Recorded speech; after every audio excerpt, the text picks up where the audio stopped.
हमारा विश्वास मुझे बता रहा है कि तुम आईएएस बनोगे और जरूर बनोगे, इसलिए इसको उठा के साइड कर दो। ओरिजिनल सर्टिफिकेट तो तुम फाड़ नहीं सकते, इसलिए इसका एक फोटो स्टेट बनाओ और उसको फाड़ करके खुश हो जाओ कि if you live among chicken you behave like chicken. कहने इसको मीनिंग का मतलब है जिस तरह के सोच के लोगों के बीच में हम रहते हैं हमारी सोच भी वैसे ही हो जाती है। Company matters. दूसरी इंपॉर्टेंट चीज है जिसको कहते हैं comfort zone, right. Comfort zone हर किसी के जीवन में कभी भी किसी वक्त ये सिचुएशन आता है, इंसान कंफर्ट जोन के जाल में फंसता है, उसको बार बार तोड़ना पड़ता है। जो नहीं तोड़ सकता उसका प्रोग्रेस वहीं रुक जाता है। कोई इंसान यहां के रुक जाता है, कोई यहां रुक जाता है, कोई यहां रुक जाता है।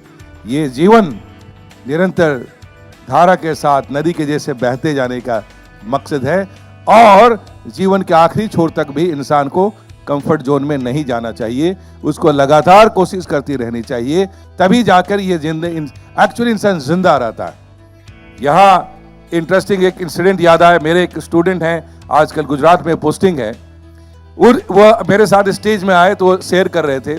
नेचुरली हम बहुत बच्चों को हेल्प करने के बाद भूल भी जाते हैं कि कहाँ से उसका गाइडेंस दिया था। उसने एक स्टोरी रिमाइंड की और उसको याद दिलाया। वो इंजीनियरिंग कॉलेज में पौंडीचेरी में कहीं पढ़ रहा था। इंजीनियर बनने का उसका कोई इरादा नहीं था, लेकिन माँ को खुश करने के कारण से वो इंजीनियरिंग में उसने ज्वाइन कर ली। और कोई भी ऐसा साल या कोई ऐसा पेपर नहीं हुआ जिसको एक बार में वो पास हुआ हो। वो जितना भी इंजीनियरिंग का समझ था वो बहुत ही कुड़ कुड़ करके उसका समय निकला। वो और हर पेपर में 2 बार 3 बार दे करके उस पास हो। फाइनली जब उसका इंटरव्यू हुआ, डायरेक्टर बुलाए इंस्टीट्यूट के, बोले कि भाई ये तुम्हारे पूरे मार्कशीट में लिखा हुआ FFF ये क्या है? बोला सर इसका मतलब होता है फैंटास्टिक। मैंने फेल नहीं, फैंटास्टिक। बोले अच्छा, ये तो समझ में आ गया कि तुम्हारे FF देख के तुम जो है एग्जाम इंजीनियर तो बनने से रहे, तुम और कुछ करे, लेकिन मैं जानना चाहता हूँ अपने जीवन में तुम क्या करना चाहते हो? उसने कहा सर मैं जो आईएएस बनना चाहता हूँ। बोले अच्छा, इंजीनियर तो बन नहीं पाए, तुम आईएएस बन जाओगे? बोले कोई बात नहीं सर, आईएएस नहीं बनेगा तो मैं प्राइम मिनिस्टर बन जाऊंगा। ठीक है। बोले कि डायरेक्टर साहब बोले ये पागल हो गया, इसको जाने दो, क्या चले गया।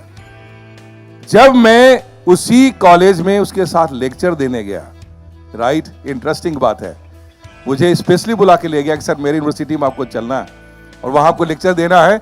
उसने कहानी रिपीट की और पहले माफी मांगी डायरेक्टर साहब से कि मैं कुछ ऐसा बोलने जा रहा हूं जो शायद सर को अच्छा ना लगे, लेकिन बहुत लोगों के काम आएगा। उसने स्टोरी दोहराई और उसने ध्यान दिलाया कि सर आपको याद है कि आपने कहा था कि F का मीनिंग क्या है और हमने क्या कहा, राइट।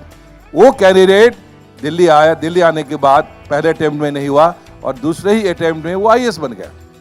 सेम कैंडिडेट जो इंजीनियरिंग में फेल हो रहा था हमारे पास आया। हम लोग उसने बैठ के प्लान किया। मुझे आते के साथ बोला, उसने कहा सर आपको याद है मैंने बताया था कि मुझे काफी डिमोटिवेट किया गया है, क्योंकि मुझे बोला गया कि तुम FF है, तुम आईएएस कभी नहीं बन सकते हो।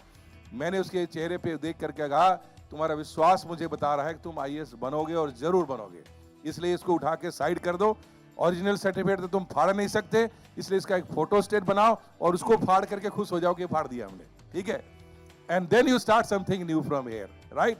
तो जीवन में सबसे पहले हमेशा आज तक आपके बाद में यदि कहीं आप पीछे रह गए, लगता है कि आज मैं नहीं कर पाया हूं, तो उसको एग्जाम्पल मत बना लीजिए कि आज तक चूंकि ऐसा नहीं किया इसलिए मैं आगे भी नहीं कर सकता हूं। This has no role in your future life. ध्यान रखिएगा, यदि आप लगातार मैट्रिक में टॉप करके आए हैं, कोई जरूरी नहीं कि आप 12th में भी कर जाएं जब तक कि दोबारा मेहनत नहीं करोगे। 12th में भी कर लिया तो कोई जरूरी नहीं कि ग्रेजुएशन में भी अच्छे नंबर ले आओगे जब तक दोबारा मेहनत नहीं करोगे, और आगे के परीक्षा में पढ़ना होगा। और एक बात और बता दें, यदि आप यूनिवर्सिटी में भी टॉप कर गए हो, कोई गारंटी नहीं कि आप जिंदगी में भी टॉप कर जाओगे, राइट। उसके लिए आपको अलग से मेहनत करना पड़ेगा। और जो इंसान कभी भी स्कूल में कॉलेज में टॉप नहीं किया है वो जीवन में टॉप कर सकता है, जैसे कि धीरू भाई अंबानी टॉप कर गए अपने लाइफ में, ठीक है। जैसे कि बिल गेट्स बन गया, राइट। जैसे कि अमिताभ बच्चन जी, जिनको ऑल इंडिया रेडियो में रिजेक्ट कर दिया, वो सुपरस्टार बन गए। आप दुनिया के हजारों एग्जाम्पल मिल जाएंगे जो अपने स्कूल में टॉपर नहीं थे लेकिन जीवन में टॉपर हुए।